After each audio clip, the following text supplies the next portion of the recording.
Hey guys, so I'm trying so hard to show you all the different parts of our LA home. And of course the plane's flying over right now, right? I love this house so much. I have just been going through every nook and cranny of the whole house while I'm here helping my dad. And I don't know, you guys, I might have a hard time going back to the East Coast, but that's neither here nor there. That's just fun times. So let's talk about firing clients. I know. Now, this is a topic I normally would save for something like Coffee with Coach, right? Where we have like a topic and we dive in deep and we go to town. Except that it's summertime. And I know a lot of you business owners are out running around, you're having a blast, you're enjoying your summer. And then that one client that you're like, son of a motherless goat, how did this happen to me, right? So let's talk about that. Should you ever fire clients? My babies, the answer is yes.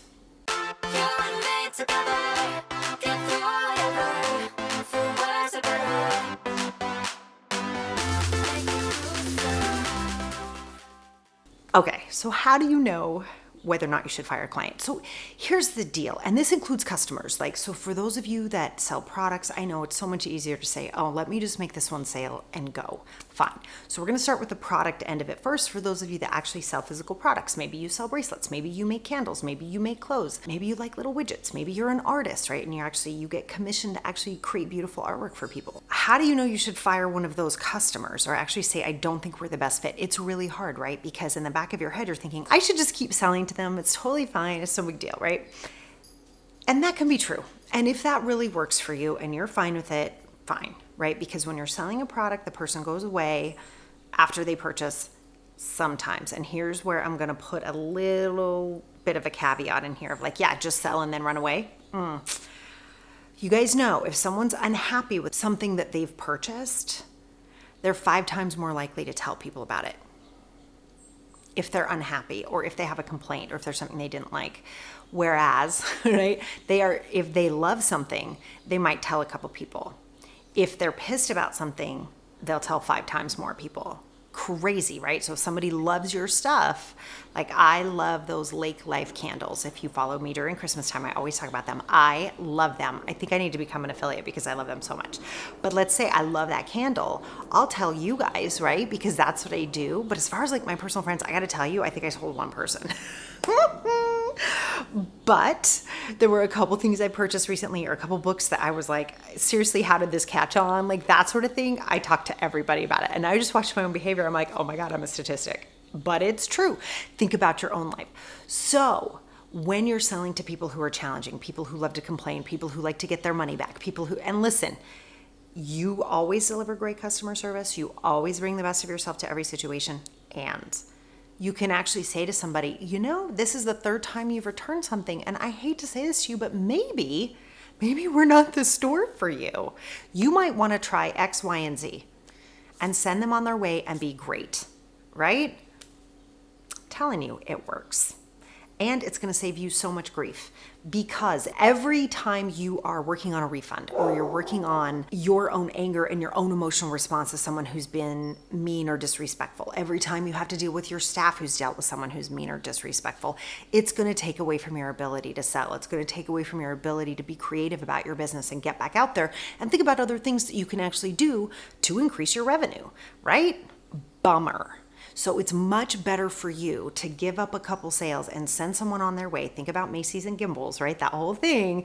There's a reason they made that part of a movie that's so sweet and tender, right? Be the person who sends people on their way and helps them have a better experience and has you protect your business, your staff, your own emotional well-being, your time, and your energy. Now, that's for product-based businesses. Let's talk about clients, shall we? Because clients are so much fun. Now, I have to tell you, I feel really lucky right now. I am madly in love with my students, my clients. Those of you who've been commenting and replying to my emails, which by the way, I always remember people's names. When you reply to emails, people remember you. So hot tip, start replying to people's emails. They will know who you are. Anyway, I love you guys. And I'm going to tell you a personal story when I effed up, effed up, and it destroyed me. I'm not kidding. I'm totally not exaggerating. Now, I had some personal things going on at the same time, so it didn't help, right? It's not like this one thing destroyed me, but it was not fun. All right, so here's the deal, my people. So it was years and years and years ago, And I had launched one of my very first online courses, and I was in love with this course. It was causing results for people. They were super happy. I couldn't run it now because it's totally outdated, right? But at the time it was cutting edge. It was so great. I was so proud of the community I was creating and what was happening. And I had turned it into an evergreen course, meaning you could jump in whenever you wanted and start the course and join the community.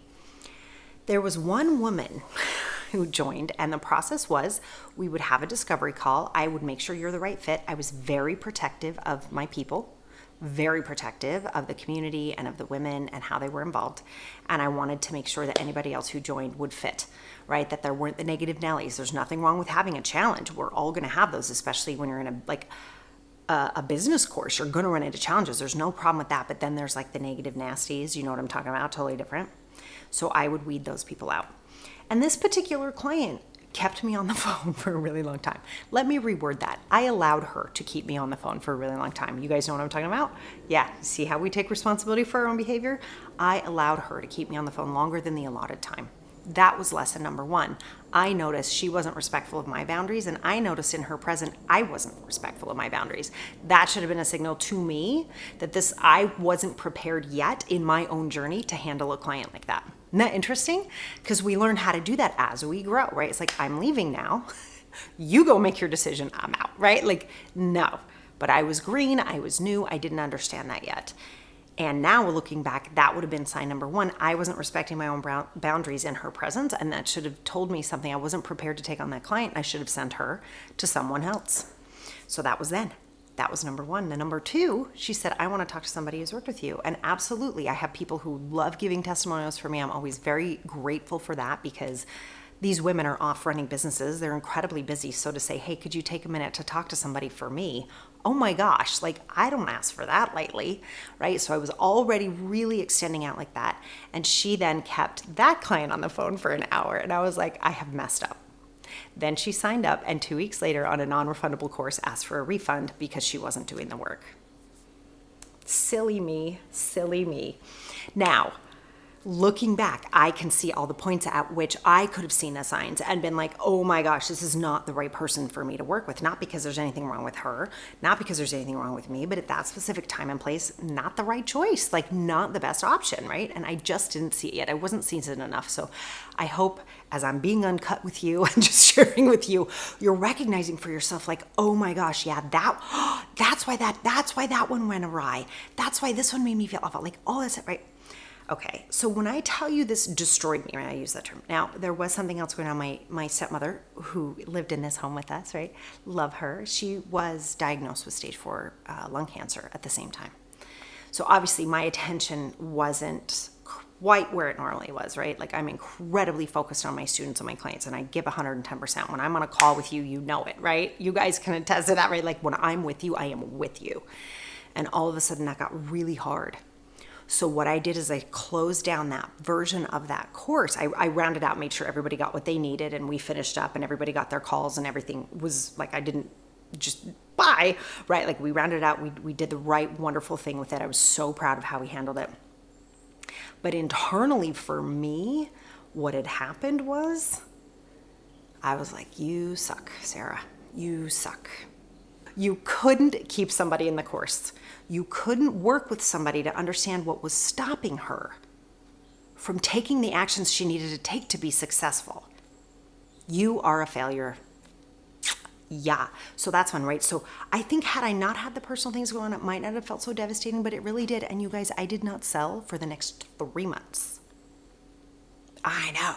Talk about uncut. 3 months, I couldn't do it. I was like, I suck. I'm terrible. They're just going to ask for a refund. right? And the issue was actually that was not the right client for me. And she tried to say it, and I tried to say it. My other client tried to say it. Like this just was not the right fit. And there comes a time in your own business, and I'll tell you, I have never made that mistake ever, ever, ever again. And now there's only been a handful of times I've been on a call with somebody. I'm like, actually, I don't think I'm the right coach for you, but I now can recognize that. And that's how I know it wasn't a failure. It was a lesson. And it was a tough lesson, and I wish it had come in a time that wasn't so hard for me personally, right? Like that would have been much nicer. But they come when they come, and they come in the packages they come in. And I hope me telling you about it today will have you recognize it. The next time it happens to you, you're like, whoa, whoa, whoa. Remember when Sarah said she got the feeling right on the first call, right on the first point of contact? And it's hard. Listen, guys, I get it when you're starting out, which is where I was really, right? Like you're nervous. You've got to make money. You've probably invested in yourself and your business. And you're like, I got to make this work. You don't got to make it work that way. Never, never. I'm not saying don't hustle. I'm not saying don't do the unsexy tasks. I'm not saying don't try again when it doesn't work the first time. But when a human being does not fit who you are in your business, you need to know how to recognize that, and you need to know how to recognize it quickly. Now, the other way that this can happen is someone starts out really well and then they get discouraged to the point that they want to leave. Now, there you have a choice. If you're a coach, I'm assuming you're a coach or you're providing some sort of service and you're in the middle of providing that service and someone gets a little wonky. Number one, you want to be really clear in your contracts. Please tell me you have contracts. Make sure they are securely signed. In this day and age, there's so much software that could support you with that. Make sure that your contract is signed and secure and that you have your refund and or quit policy in place. People need to understand what they're signing up for and what the policies are. And if you are not clear on that, that's on you. Okay, so if you've been clear on it, they've signed the contract and they want to break the contract, well, then you have a choice. You can work with them to push through what's holding them back, because chances are if they're in the middle of a program and they want to run away, the thing that just got triggered is the exact same thing that has kept them from getting what they want all along. So you can decide in that moment, I'm going to get you through this because I can tell this is the thing that's held you back, and nail them on it, right? In a good, loving, kind way, like we do, right?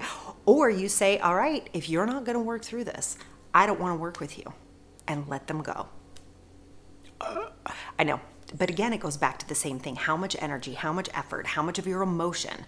Like, you guys, the way I berated myself for that client, like how could I not have seen this in the first thing? I should have never let her sign up. I can't believe I wasted my other client's time. I'm such a big jerk. Like, oh my God, the berating, right? Because I wasn't yet in the space to be able to handle that and to be able to know how to respond to that appropriately, because I was green. And you guys are gonna make mistakes like that. It's okay. I promise you'll never make it again.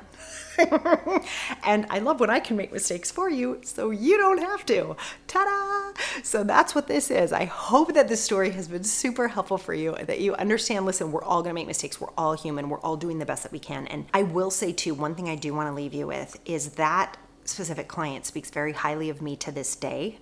She has referred other people to me because of how we were able to round that out. I listened to her, I sat with her, and we did end up giving her a refund even though we had a no refund policy, because I wanted a clean break, right? And sometimes, you guys, hitting that refund button is the best thing you can do to let someone know they're now free from you, and it lets you break free as well. All right, so I hope that's super duper helpful. I just love you guys so much, and I want you all to succeed, and you're gonna make mistakes, you're gonna stumble. Clean it up as fast as you can, treat everybody else with respect, and that includes yourself, so you don't berate yourself like I did and not make sales for 3 months, because that's bananas.